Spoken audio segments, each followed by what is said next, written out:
ध्यान दीजिएगा, क्लास 12 में हमारा टॉपिक है आज किरचॉफ लॉ। ठीक है, किरचॉफ का नियम। ध्यान दीजिएगा, किरचॉफ का नियम। इसमें किरचॉफ ने 2 नियम बताए हैं। इसमें सबसे पहला नियम है आपका प्रथम नियम।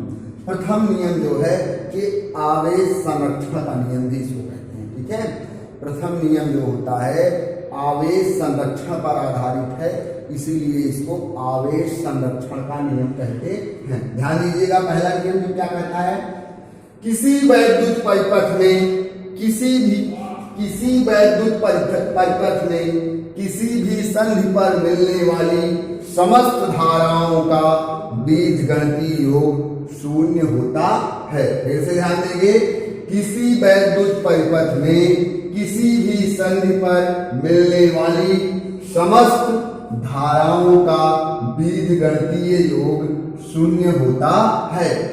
Sigma I is equal to 0। ध्यान दीजिएगा, यहां आप ध्यान दीजिएगा चित्र में, यहां आप एरो देख रहे हैं, ये संधि की तरफ जा रहे हैं ये धारा। ठीक है, और ये संधि की विपरीत दिशा में जा रहे हैं।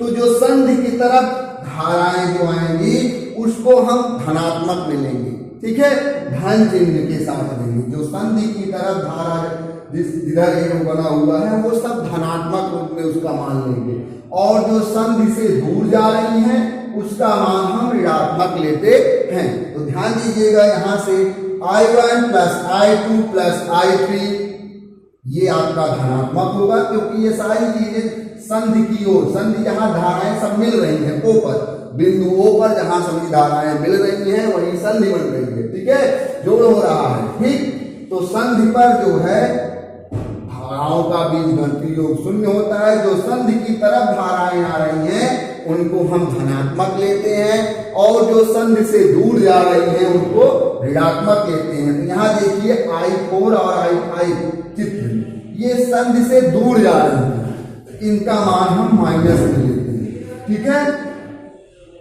I1 plus I2 plus I3 minus I4 minus I5 is equal to 0। तो यहां से देखिए आपका जो है ये धनात्मक है और ऋणात्मक है। ठीक, बीजगणितीय योग शून्य होता है, sigma I is equal to 0। ठीक, इससे क्या निष्कर्ष निकलता है, I1 plus I2 plus I3 is equal to I4 plus I5। यहां निष्कर्ष ये निकलता है कि संधि की तरफ आने वाली धाराओं का योग संधि से दूर जाने वाली धाराओं के बीजगणितीय योग के बराबर होता है। ये आपका किरचॉफ का प्रथम नियम है।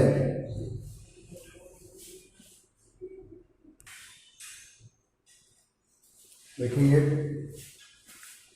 किरचॉफ का प्रथम नियम हो गया। ठीक है, अब हम ध्यान देंगे किरचॉफ का द्वितीय नियम। ठीक है, किरचॉफ का द्वितीय नियम। ठीक, किरचॉफ का द्वितीय नियम ऊर्जा संरक्षण का नियम कहलाता है। ऊर्जा के संरक्षण पर आधारित है। इसे ऊर्जा संरक्षण का नियम, वोल्टता या लूप का नियम भी कहते हैं। वोल्टता या लूप का नियम, ठीक है, ऊर्जा संरक्षण का नियम इसको कहते हैं। ठीक है, द्वितीय नियम ध्यान दीजिएगा इसको, किसी वैद्युत परिपथ में किसी भी बंद पास के विभिन्न भागों में प्रवाहित धारा एवं संगत प्रतिरोधों के गुणनफलों का बीजगणितीय योग उस पास में लगे समस्त वैद्युत वाहक बलों के योग के बराबर होता है। ध्यान दीजिएगा फिर से इसको, किसी वैद्युत परिपथ में किसी भी बंद पास के विभिन्न भागों में प्रवाहित धारा एवं संगत प्रतिरोधों के गुणनफल का बीजगणितीय योग उस पास में लगे समस्त वैद्युत वाहक बलों के योग के बराबर होता है। इसे हम जो है द्वितीय नियम कहते हैं। यहां देखिए, इसका गणितीय रूप जो हो जाएगा सिग्मा आई आर। आई क्या है आपका, धारा है, और आर जो है संगत प्रतिरोध है। तो दोनों का गुणनफल किसी भी बंद पास के लिए दोनों के गुणनफल का बीजगणितीय योग वो जो हो जाएगा किसके बराबर होगा, वैद्युत वाहक बलों के योग के बराबर होता है। तो यहां हो जाएगा sigma I R is equal to sigma E. ठीक, चित्र में ध्यान दीजिएगा, ये आपका सर्किट है। ठीक, इसमें आपके दो बंद पास हैं, पहला बंद पास ये है और दूसरा बंद पास ये है। ठीक, आपको बताया गया है वैद्युत वाहक बल, ठीक है, वो आपका ऋण से धन की ओर चलते हैं। तो यहां एक एरो बनाया गया है ऋण से धन की ओर। ठीक, जिधर इलेक्ट्रॉन चलेंगे उसके विपरीत जो है धारा बहती है। ठीक है, तो आपका धारा जो है वो इलेक्ट्रॉन के विपरीत, अगर इलेक्ट्रॉन इधर जा रहे हैं तो इलेक्ट्रॉन इधर जा रहे हैं तो धारा इधर उल्टा बहती है। ठीक है, तो यहां चित्र में देखिएगा ये E1 और E2 दो आपके वैद्युत वाहक बल हैं। R1, R2 और R3 जो है वो प्रतिरोध है। ठीक, और आपका I1, I2 धारा बह रही है। ठीक है, I1 और I2 धारा बह रही है, ध्यान दीजिएगा I1 और I2। तो यहां आपका I1 है। ठीक, क्या हो जाएगा I1, भाई इसके लिए धारा आपका I1 है और उसके लिए I2, I1 और I2 धारा बह रही है। ठीक है, A और B के बीच में। ठीक, तो यहां ध्यान दीजिएगा, पहले कुछ चीजें ध्यान दीजिएगा। चिन्ह परिपाटी के अनुसार, ठीक, किसी भाग में धारा की दिशा में चलने पर धारा तथा प्रतिरोध का गुणनफल धनात्मक, धारा की दिशा में चलने पर धारा तथा प्रतिरोध का गुणनफल धनात्मक। अगर वो धारा की दिशा में ही बह रही है तो धारा तथा प्रतिरोध का गुणनफल धनात्मक लेते हैं। ठीक है, तथा विपरीत चलने पर ऋणात्मक लिया जाता है। धारा की दिशा में चलने पर आपका धनात्मक लिया जाएगा और धारा के अगर विपरीत जा रहे हैं तो ऋणात्मक लेते हैं। धारा के विपरीत इस केस में है, इसलिए यहां पर ऋणात्मक लेते हैं। ठीक है, और दूसरी चीज क्या होता है इसमें भी ध्यान दीजिएगा। ठीक है, धनात्मक, और यहां धारा के दिशा में चलने पर आपका धारा तथा प्रतिरोध का मान धनात्मक और धारा के विपरीत दिशा में चलने पर धारा तथा प्रतिरोध का मान ऋणात्मक लिया जाता है। और सेल के ऋण इलेक्ट्रोड से धन इलेक्ट्रोड की ओर चलने पर, ऋण इलेक्ट्रोड से धन इलेक्ट्रोड की ओर चढ़ने पर वैद्युत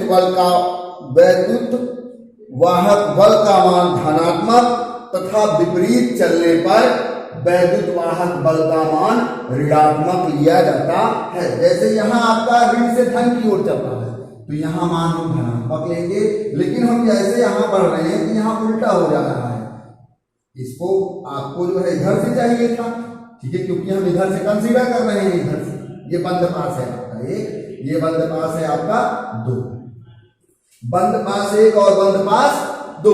जो वैद्युत वाहक बल है वो ऋण से अगर धन इलेक्ट्रोड की ओर जाएंगे तब हम उसको धनात्मक कंसीडर करेंगे, अगर धन से ऋण की ओर देखेंगे तब उसको हम ऋणात्मक लेंगे। इसको ध्यान रखेंगे। तो देखिए चित्र से जो हो जाएगा, चित्र में बंद पास एक में किरचॉफ के नियम का हम प्रयोग कर रहे हैं।